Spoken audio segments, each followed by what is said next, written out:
नमस्कार, मैं हूँ डॉक्टर पायल रघुवंशी। मैं कंसल्टेंट गायनेकोलॉजिस्ट हूँ और आईवीएफ स्पेशलिस्ट हूँ।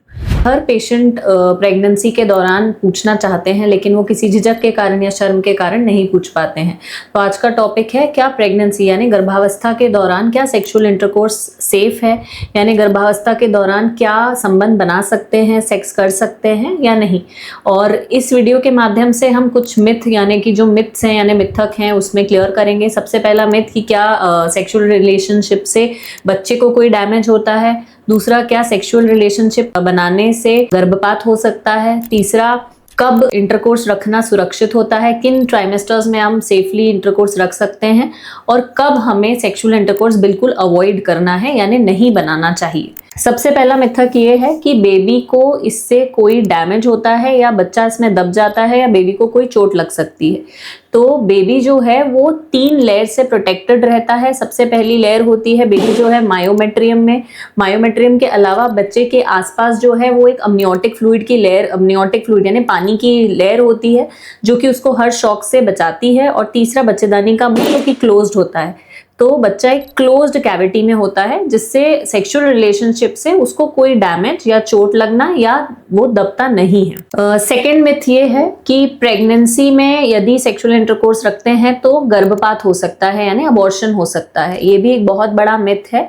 यदि आपकी लो रिस्क प्रेगनेंसी है, आपको कोई ब्लीडिंग नहीं है, डॉक्टर ने आपको कोई भी अलग से हाई रिस्क नहीं बताया है, तो सेक्सुअल इंटरकोर्स से कभी भी गर्भपात नहीं होता है। पहले 3 महीने में गर्भपात का जो कारण होता है वो जनरली बच्चे में ही कोई क्रोमोसोमल अबनॉर्मैलिटीज होती हैं जिसके कारण से ब्लीडिंग हो सकती है या गर्भपात हो सकता है। तो सेक्सुअल इंटरकोर्स से गर्भपात होना ये बिल्कुल भी सही नहीं है। इससे सेक्सुअल इंटरकोर्स रखने से गर्भपात नहीं होता है। तीसरी चीज, अब हम ये समझेंगे कि कौन से ट्राइमेस्टर में आप सेक्सुअल रिलेशनशिप रखना सेफ होता है। फर्स्ट ट्राइमेस्टर में यानी जो पहले 3 महीने हैं, 12 हफ्ते या 14वें हफ्ते की प्रेगनेंसी तक, पहले हफ्ते से 14वें हफ्ते तक, इस ट्राइमेस्टर को फर्स्ट ट्राइमेस्टर कहा जाता है। और इसमें जनरली पेशेंट को बहुत ज्यादा नौजिया, वॉमिटिंग, कुछ भी अच्छा नहीं लगना, जी मचलाना, घबराहट होना, ये सारी चीजें होती हैं। हार्मोनल प्रेगनेंसी के हार्मोन्स के कारण वॉमिटिंग जैसा ज्यादा लगता है। इन केसेस में, इन महिलाओं में थोड़ी सी सेक्सुअल इंटरकोर्स की तरफ लिबिडो जो होती है कम होती है, यानी सेक्सुअल डिजायर जो है फर्स्ट ट्राइमेस्टर में पेशेंट्स की कम हो सकती है।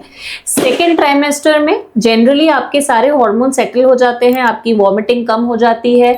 सेकेंड ट्राइमेस्टर में पेल्विस को यानी बच्चादानी की तरफ और पेल्विक ऑर्गन की तरफ ब्लड सप्लाई जो है वो काफी अच्छी हो जाती है, जिसमें कुछ पेशेंट्स में सेक्सुअल डिजायर ज्यादा हो सकती है या उन्हें सेक्स करने की इच्छा ज्यादा प्रबल हो सकती है। तो यदि सेकेंड ट्राइमेस्टर में यानी कि 12वें हफ्ते से जो 22वां हफ्ता होता है, चौथे, 5वें और 6वें महीने में आप संबंध रख सकते हैं यदि आपको लो रिस्क प्रेगनेंसी आपके डॉक्टर ने आपको बताया है। थर्ड ट्राइमेस्टर यानी कि जो आखिरी के 3 महीने होते हैं, यानी कि 24 हफ्ते के बाद से लेके 40 वीक्स तक, इसमें यूट्रस का साइज यानी पेट का साइज काफी बड़ा हो गया होता है, बच्चे का वजन बढ़ गया होता है। इसके कारण से पोजिशनल प्रॉब्लम्स आ सकती हैं और यदि अगर पेशेंट को कंफर्टेबल नहीं है तो फिर सेक्सुअल इंटरकोर्स नहीं रखना चाहिए। अब हम बात करेंगे कि हाई रिस्क प्रेगनेंसी क्या होती है जिसमें हमें सेक्सुअल इंटरकोर्स चाहे कोई भी ट्राइमेस्टर हो उसमें अवॉइड करना है। हाई रिस्क प्रेगनेंसी यानी आपको पहले से ही ब्लीडिंग हो रही है, फर्स्ट ट्राइमेस्टर से ही ब्लीडिंग का परेशानी है, बार बार ब्लीडिंग होती है, उन पेशेंट्स में हम इसको हाई रिस्क बोलते हैं और हम सेक्सुअल इंटरकोर्स को अवॉइड करते हैं।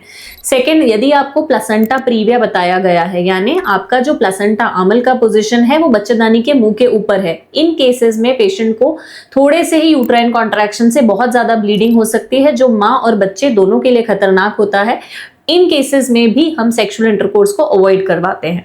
थर्ड, यदि आपको वजाइनल इन्फेक्शन है यानी बार बार वजाइनल डिस्चार्ज है, आपको वजाइनल इन्फेक्शन बताया गया है, इन केसेस में भी आपको सेक्सुअल इंटरकोर्स अवॉइड करना है। फोर्थ केस है यदि ट्विन प्रेगनेंसी है या फिर मल्टीपल प्रेगनेंसीज हैं। ट्विन प्रेगनेंसी या मल्टीपल प्रेगनेंसी में भी हाई रिस्क प्रेगनेंसी माना जाता है। इन केसेस में जल्दी प्रीटर्म डिलीवरी हो सकती है, तो सेक्सुअल इंटरकोर्स जो है वो यूट्राइन कॉन्ट्रैक्टिलिटी को बढ़ा सकते हैं जिसके कारण से प्रीटर्म डिलीवरी होने का चांस रहता है।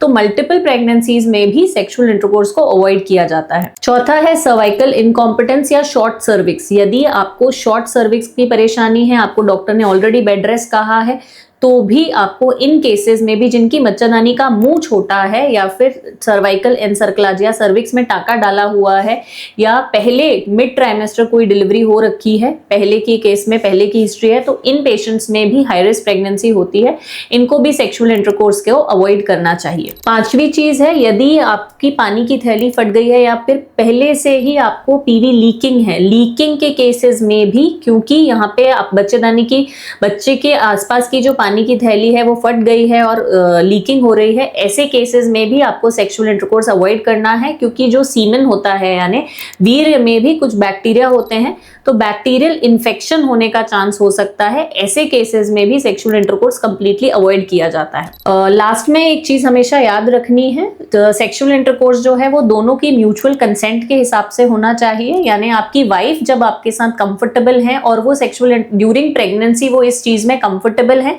तो ही आपने जेंटल सेक्सुअल इंटरकोर्स रख सकते हैं और अपनी इसमें बिल्कुल भी हार्श नहीं होना है या फिर फोर्सफुल नहीं होना चाहिए, क्योंकि ये बेबी और मदर दोनों के लिए डैमेजिंग हो सकता है।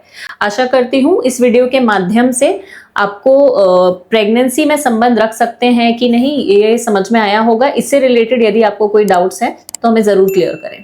Thank you.